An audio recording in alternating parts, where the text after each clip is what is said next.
Hello and welcome back to another set of readings of Lotus Love Tarot 555. Okay, you guys, I am here with your full moon reading in Gemini, and it's going to be a lunar eclipse. Make sure you check out the end of your reading, as I'm going to give you specific information about the energies that we can experience, that we're going to experience during this time, okay? And a little bit more about the full moon that's coming in. But as I always begin, thank you for the love and support you continue to give to our channel. A little bit about this reading: you can apply this to your sun, your moon, your rising, and for some, even your Venus signs. Keep in mind that these energies will flip-flop, okay? So if it doesn't relate to you, it could relate to your partner. You could also be picking up on an energy that is surrounding you. And I always want to say hello to our cross watchers. Keep in mind we are slating this reading for the full moon, but this could have been something that happened 3 months ago, could be something that's going on right now, could be something that's going to be coming in the near future, okay? Could even be something that happened last year, so always keep that in mind. You guys, this reading is a very mini reading, and I always say this because a lot of people get upset when they're not a full reading. I have plenty full readings on my channel, okay? But for this one alone, this is only for you to be able to set your intentions. Setting your intentions during this time is so important, because you can utilize that energy to really thrust yourself into the future, thrust yourself into the goals and dreams that you have laid out for yourself. And so that's why we do this, okay? For the full moon intentions, if you don't know how to do it, that link is below. So just click on the link, and there's a video showing you exactly what you need to do to set your intentions.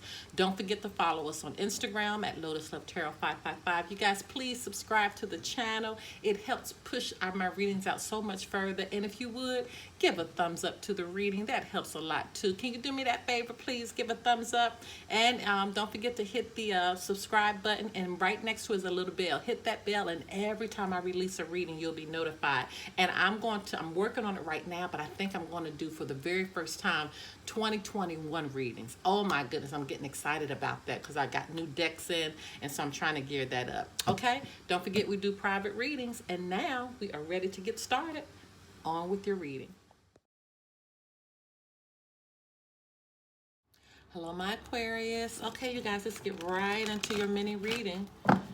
Okay, Holy Spirit, Divine Creator, Universal messages here to go forth for the sign of Aquarius as they begin to set their intentions on the full moon occurring on November 30th, 2020. What messages need to go forth for the sign of Aquarius? What does Aquarius need to know? All right.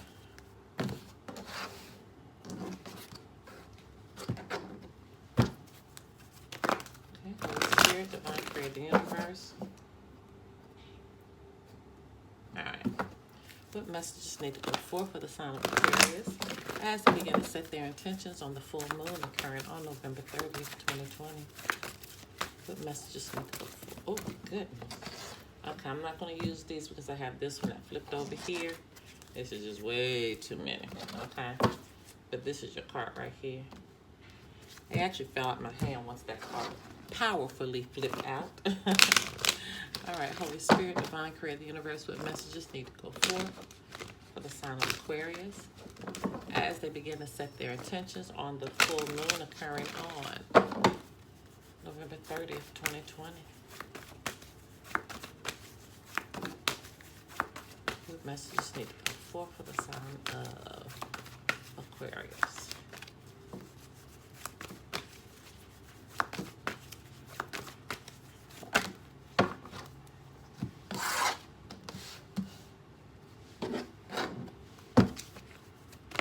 Holy Spirit, Divine Creator, Universal messages need to go forth for the sign of Aquarius as they begin to set their intentions on the full moon occurring on November 30th, 2020. What messages need to go forth for the sign of Aquarius?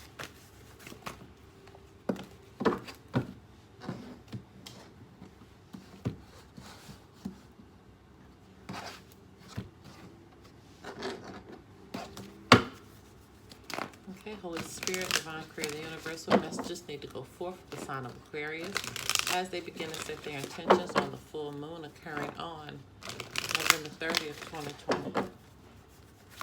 What messages need to go forth for the sign of Aquarius?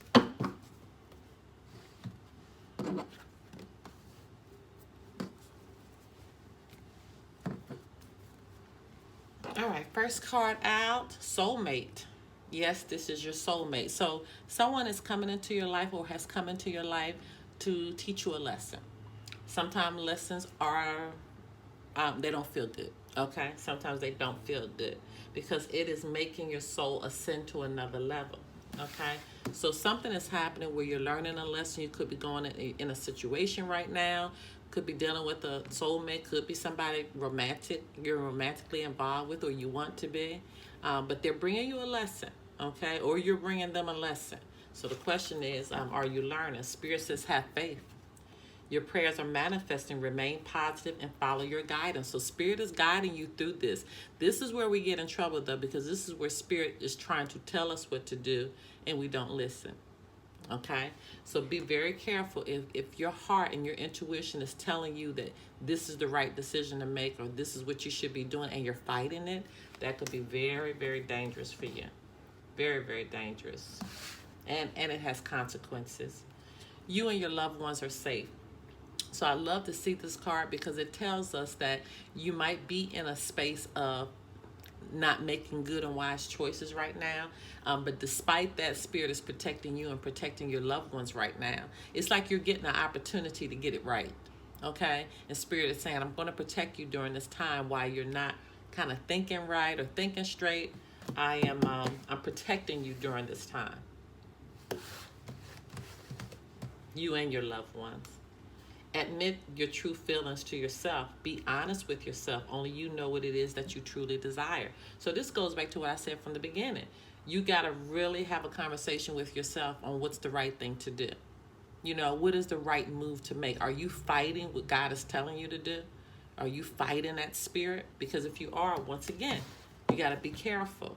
Assertiveness, okay? Stand up for your beliefs and only say yes if you really want to. So stand up for what you really, really believe in. But this is the key. Make sure you're standing up for what is right. Okay, so if you're fighting what is right within your own spirit, that's where the problem is. Okay, you have to be very assertive, but you only can be assertive on being on the right path, on doing what you're supposed to do, on living a life that you're supposed to be living, right? I can't make this up. You cannot make this up. You cannot make this up. Spirit is telling you to choose a new direction. So wherever you're doing, whoop, flip it around. Go in the opposite direction. All right, my loves, if you want to do a private reading, information pertaining to that can be found below. Until next time, bye-bye. Hello, you guys. Okay, I am here to give you a little bit more information about this full moon, this lunar eclipse that's going to be in 8 degrees of Gemini. And considering where you are, it's going to be coming in even in the late evening hours of November 29th or November 30th. Okay, so just considering where you are on the planet. But just a little bit about this eclipse. Eclipses are one of the most important cosmic events that we can experience. Okay, they signal big endings and beginnings and usher in change. So keep that in mind, that a huge change is going to happen during this time. Now, during eclipse season, and especially with an unprecedented 7 in the past year, the motto is expect the unexpected. Oh my goodness, expect the unexpected. Now, the partial full moon eclipse in Gemini is the second to last eclipse before the end of 2020. And so this year we have had a total of 7 eclipses. Okay, you guys, 7, which is very rare. Most years we've had anywhere from 4 to 5 maximum, but this year it's been 7. And this is a penumbral eclipse, meaning that it only appears a little darker than usual as opposed to a full or total eclipse like the solar eclipse that we'll see on December 14th in the sign of Sagittarius.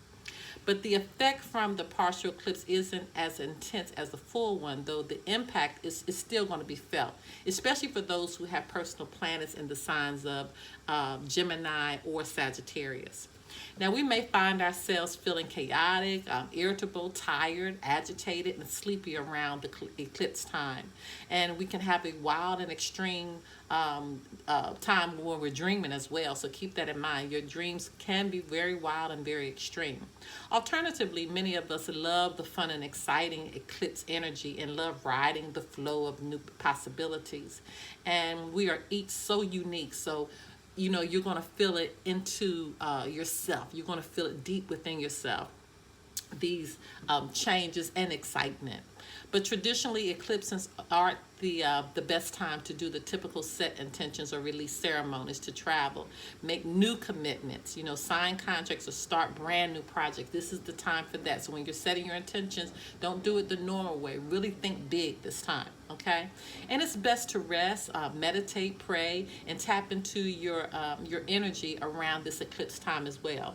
If possible, wait to sign contracts or make firm commitments until a few weeks past the eclipse season. So always keep that in mind. Now, when new relationships, contracts, or projects begin during eclipse season, they often carry the energy of the eclipse and can feel chaotic over the long term. So always keep that in mind. I know in ancient astrology, eclipses were very feared and people were warned not to venture out, get married, or do much around eclipse times. And it can feel like a deeply spiritual time when the veil is thin. Insights are strong and intuition should be heightened. But big life changes can occur this week, especially for those who have the eclipse occurred near personal points in their natal chart, such as, those with planets within 5 degrees of the eclipse point, which is 8 degrees of Gemini. And Gemini rising, if you have a Gemini rising sun or moon, you can feel this. Sagittarius rising sun or moon, you're going to feel this. And Gemini or Sagittarius as your north or south node, you can really feel this during this time, okay? All right, guys, so just keep in mind that you may feel, very airy, changing your minds this week. A lot could come about, and you can feel mentally overloaded or mentally stimulated and spend a lot of time overthinking. So just keep that in mind, all right? All right, you guys, I hope that helped you a lot. And don't forget, set your intentions, okay? And think big. All right, bye-bye. Until next time.